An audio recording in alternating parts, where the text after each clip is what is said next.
Bien, nous allons donc commencer.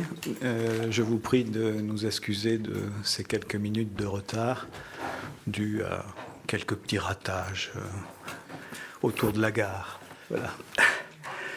Je remercie la librairie Mola d'accueillir Jean Alouche à travers un nouveau livre qu'il a pu nous donner et dont le titre est extrêmement condensé et compressé, dont peut-être il pourra dire qu'est-ce que c'est que cette compression, un peu musicale du reste, qui s'appelle L'amour Lacan. Ça fait penser à un titre un peu blanchotien, L'attente, l'oubli. Il y a une musicalité du la qui m'apparaît. Voilà. Ce qui est étonnant du reste, puisqu'on a vraiment affaire à un volume. Voilà.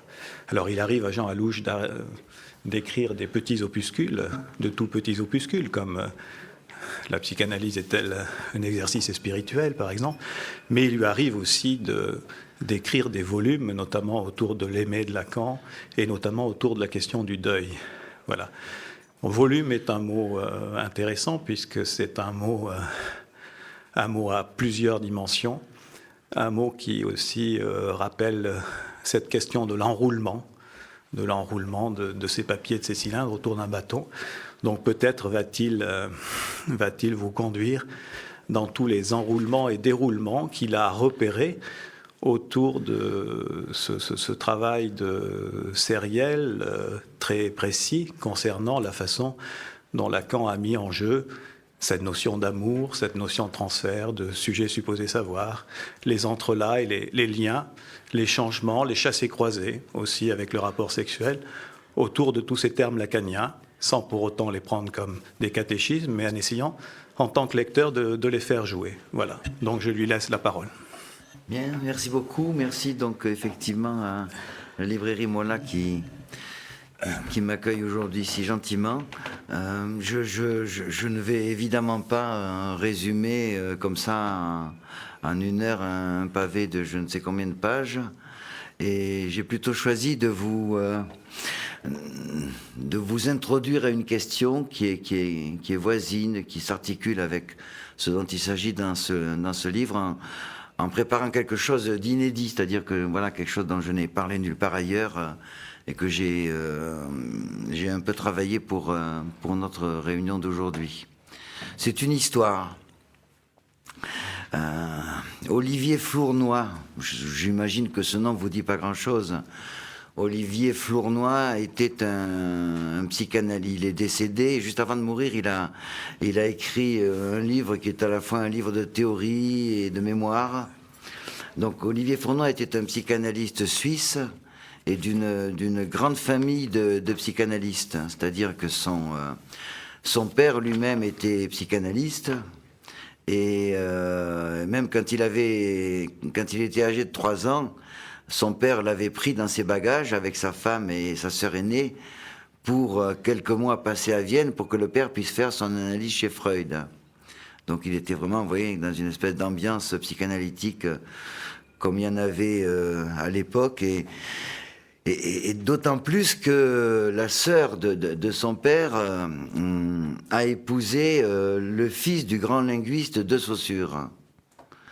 Et ce fils, donc, est lui-même devenu de Saussure, est lui-même devenu psychanalyste, ainsi que donc sa femme, c'est-à-dire la sœur du père d'Olivier Flournoy. Vous voyez, ça fait une espèce de grande famille psychanalytique, comme il y en a eu quelques-uns dans l'histoire du mouvement analytique.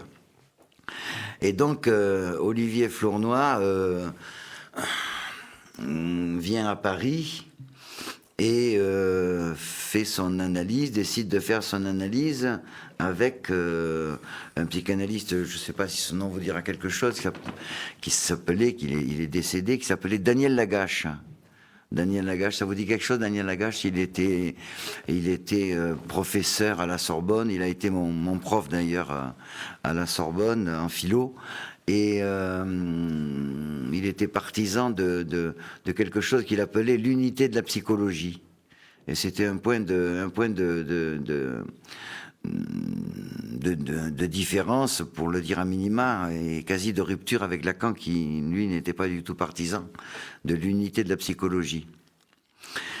Et donc, Olivier Flournoy fait son analyse didactique avec Daniel Lagache, qui le reçoit comme il se devait, ou comme il s'imposait lui-même, Lagache, de le faire, qui le reçoit strictement 45 minutes chacune des séances de cette analyse.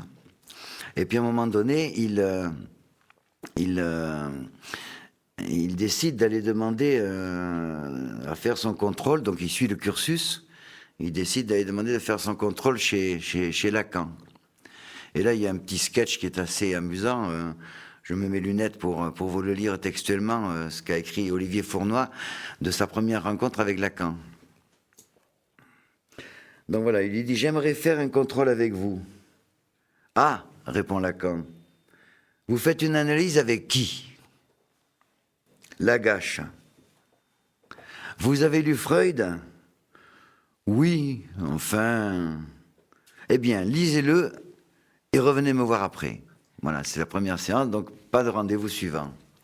Donc, quelque temps après, il renouvelle sa demande et il entreprend en effet son contrôle chez Lacan.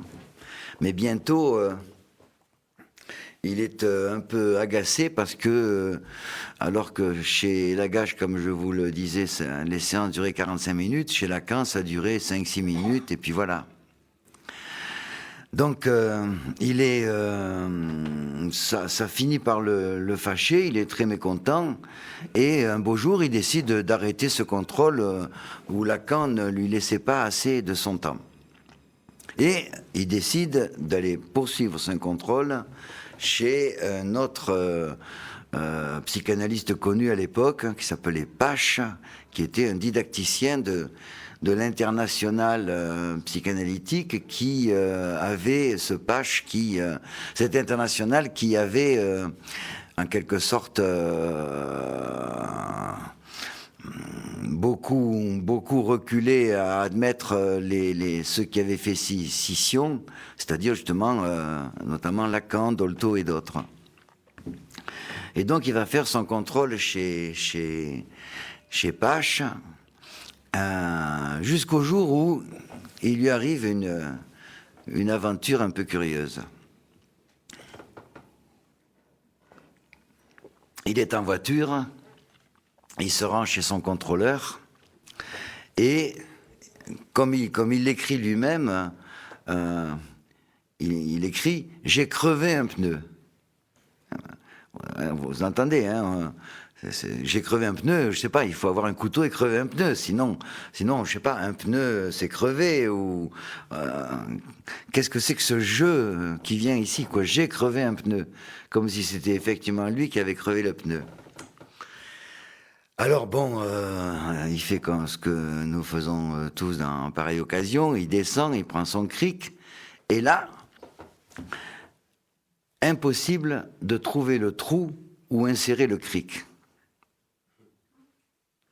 Donc ça dure quelques instants. Pendant ce temps, l'aiguille tourne et il risque de rater